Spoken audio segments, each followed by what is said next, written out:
Time for Alamogordo Town News on Crazy Radio. I'm Anthony Lucero. When it comes to news on 95.1 FM, weather always comes first.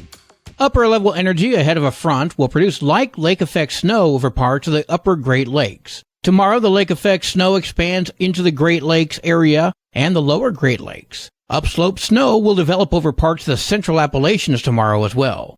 Closer to home, well, there's a slight chance for rain and snow today, and another batch of snow is expected on Thursday and Friday in the area mountains, where totals will be around 1 to 3 inches. Roads will become slick with snow showers. Breezy winds can be expected Thursday and Friday, with the breeziest conditions on Sunday. We'll have another look at the weather following this news.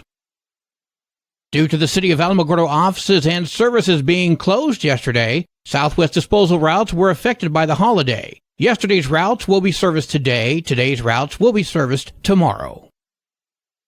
Yesterday morning at 4:30, the Ruidoso Fire Department responded to a 3-alarm fire. Everyone inside the residence was safely evacuated, and there were no reported injuries. The state fire marshal is currently conducting an investigation. The City Commission is going to have their regular meeting, the first one of the year, 1 week from today on January 9th.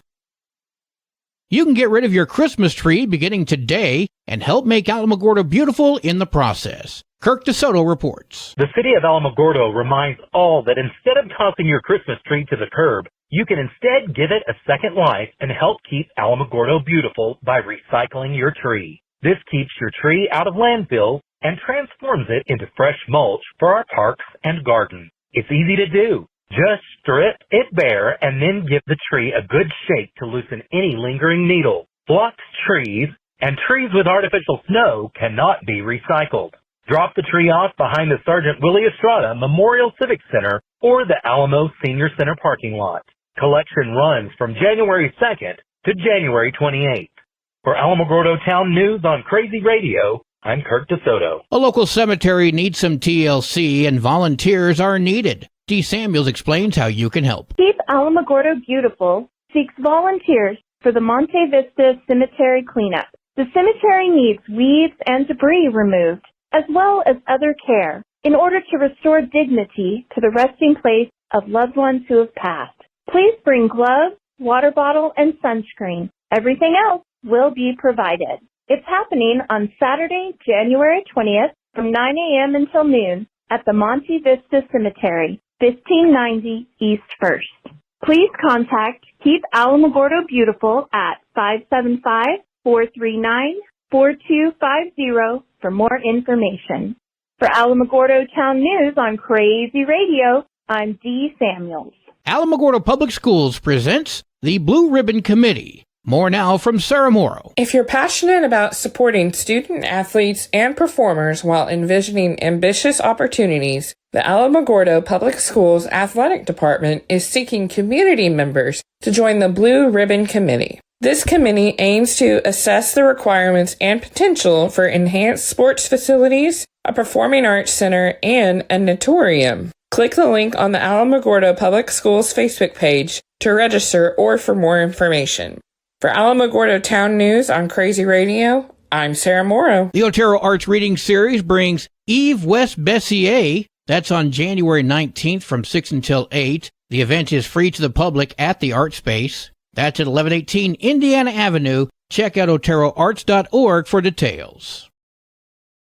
The City of Alamogordo Animal Control is asking for your support by donations of dry and canned dog and cat food, towels and blankets, as well as leashes and collars. An Amazon wish list has been created. See the Alamogordo Animal Control Facebook page for details. Keep Alamogordo Beautiful is excited to announce the launch of its new request board. That's a one-stop shop for residents to request yard work assistance, as well as other services to help keep the community looking its best. I spoke with Executive Director for Keep Alamogordo Beautiful, Sven Sears. We've got 3 different categories of requests right now. One is for yard work, and that's like weeding, trimming, mowing, leaf removal, things like that. You know, anything that you can really kind of do in a yard, for the most part, we try to accommodate. And then we also have a graffiti reporting tool and a litter reporting tool that we also throw on there. To request help or to volunteer, visit keepalamogordobeautiful.org. Well, today is Tuesday. We're going to have an introspection now with our good friend, Pastor Johnny Walker. This is Johnny Walker with this week's introspection. As we leave behind the chaos of the holiday and dive headfirst into the new year, many of us are filled with a sense of hope and determination. As we set our New Year's resolution, we solemnly swear to eat healthier, exercise more, save money, and maybe even finally clean out that junk drawer in the kitchen. You know, the one with the ketchup packets and the salsa packets from Taco Bell and candy wrappers that have been there for the last 3 or 4 months. We all have one. But let's be real. How many of us actually stick to these grandiose plans for more than a few weeks? I mean, I'm no expert, but I feel like the concept of New Year's resolutions is inherently flawed. First of all, who decided that the best time to make life-altering changes is in the dead of winter, when we're all huddled under blankets and desperately craving carbs? It just seems like a recipe for failure from the get-go. And let's not forget the unrealistic expectations that come with setting resolutions. We all start the year with the best of intentions, but as soon as we slip up, even just a little, it's game over. One missed workout, and suddenly we've thrown in our towel in our fitness journey.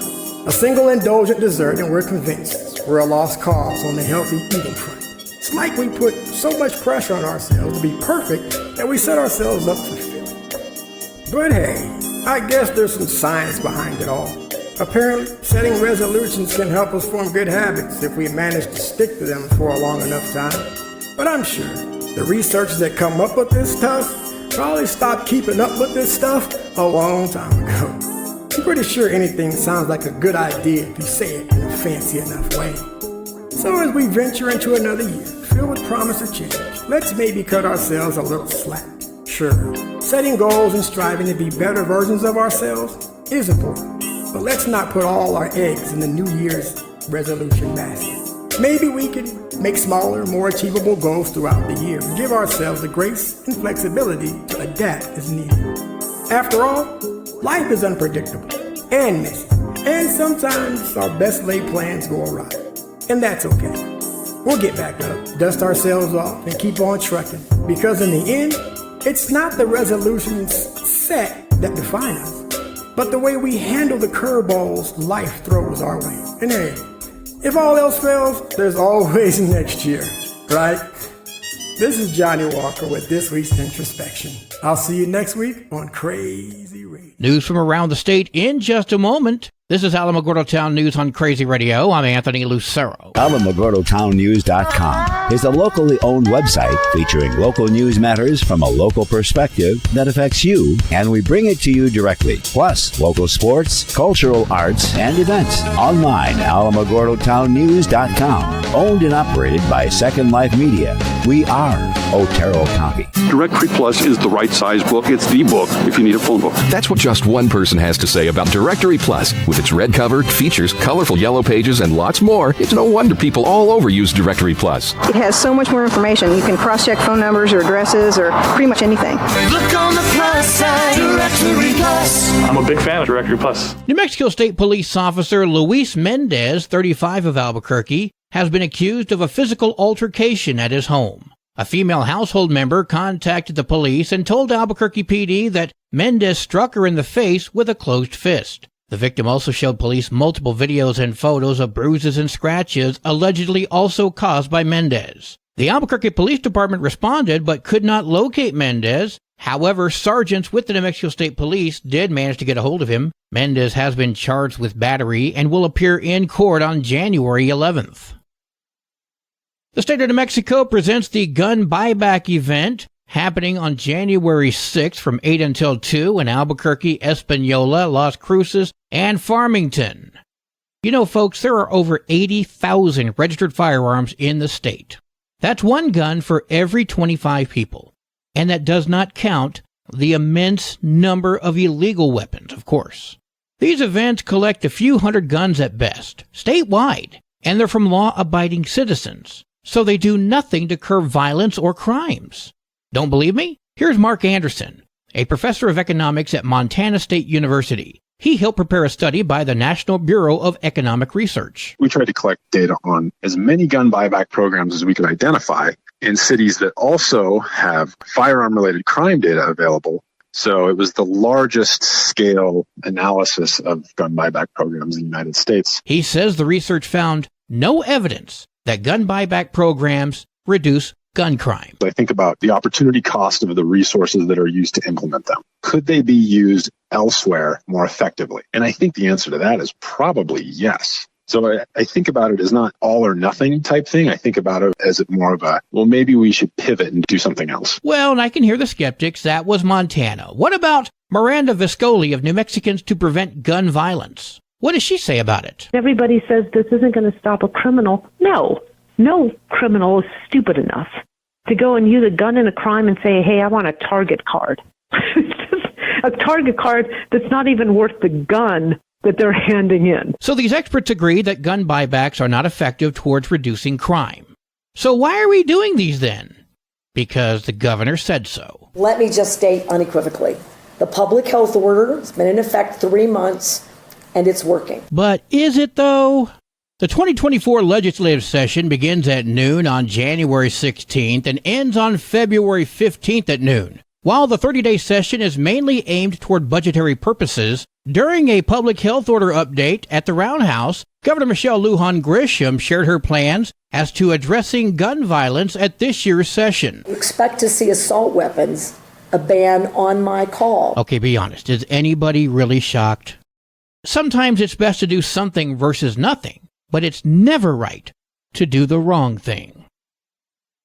The New Mexico Department of Transportation and the Navajo Department of Transportation have announced $59 million received from the Multimodal Project Discretionary Grant. The grant comes from the U.S. Department of Transportation. The money will go towards repairs along US 54. That's a rural highway within the Navajo Nation in northwestern New Mexico. Projects are going to include bridge replacements, drainage improvements, fiber optic conduit and cabling installation, replacement of corrugated metal culverts, and pavement rehabilitation. New Mexico State Police have arrested a Bernalillo County deputy, Adrienne C., at a DWI checkpoint in Albuquerque just minutes into the new year. C. performed poorly on the sobriety test and refused to take a breathalyzer test. She did admit to drinking some wine before driving and was then arrested for aggravated DWI. Deputy C. is currently on administrative leave. So is that a win for checkpoints? Nope. How many people were harassed and denied their Fourth Amendment rights to land one deputy being stupid? Better question. How many more drunk drivers could have been nabbed if law enforcement was out looking for them instead of waiting for the drunks to come and show up? Food for thought.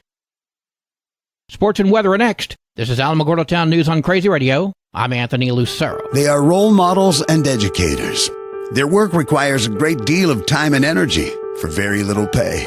Who are these unsung heroes? Thanks, Coach. Thanks, Coach. The simple truth about education-based athletics in New Mexico is this. Without a committed team of coaches and administrators, they just wouldn't be possible. School sports, they bring out the best in all of us. This message presented by the New Mexico Activities Association and the New Mexico Athletic Directors Association. There are 9 games for New Mexico girls basketball today, including Artesia at Carlsbad and Alamogordo heads to Chapin. Go, Lady Cats!